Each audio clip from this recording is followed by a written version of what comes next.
You've got another nice weekend on the forecast for West Michigan. So a lot of you may be eyeing your garden or your bare backyard and getting ready to get that green thumb ready for the weekend. Yeah, we want to spruce up our yards, but if you want to make sure your garden grows this year and you don't end up spending your money on flowers and then they just die a week later, we've got Andy Curtis to help us out this more saving day to day in a new garden this morning. And the hat's giving maybe wine tasting or bachelorette party, but hey, he's in the garden this morning. It's good. Elliot, it's good for both. And yes, if anybody wants to invite me to either, I will show up, and I'm cheap. So please keep that in mind. Send an email to andy.curtis at fox17online.com if you'd like me to attend your bachelorette party, hat included.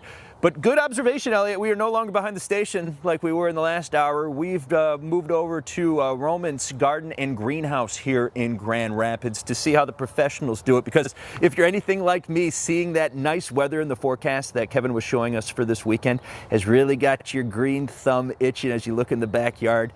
And if you're also anything like me, you probably have no idea what you're doing, but you do know that flowers are expensive, so you don't want to screw it up. That's why I came here yesterday and talked to Katie. She's the co-owner of this great establishment, to get some tips and tricks, some real secrets from the pros, so you don't spend a lot on flowers just for them to die a couple of days after getting them either in a pot on your back deck or in the ground. And she said that really the biggest thing you can do to save yourself some money and heartache is to plan before you go. Figuring out what you want to plant and where you want to plant it first is big, so you can pick the perfect flower or plant for that perfect space. You see, plants require different amounts of sun or water to be successful, so it can be tougher if you pick the plant without picking a plan.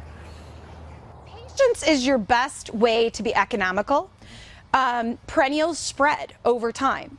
So I like to tell people, for me, I like to start with kind of the framework. It might be starting with a nice tree or shrub and then adding a couple perennials and kind of getting some mulch and sort of keeping it clean and neat.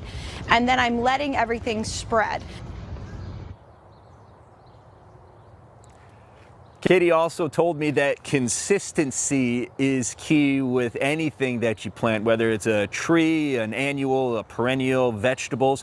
Watering consistently and not missing any day just because you're out of town. Having a plan for that is really the key to success. And if you have any other questions, she said the next best thing you can do is come here and ask one of her staff, or stop by any of the garden centers here in West Michigan and talk to people that know what they're doing before you spend your hard-earned money on something that might not make it through the summer. Reporting here from Grand Rapids, Andy Curtis.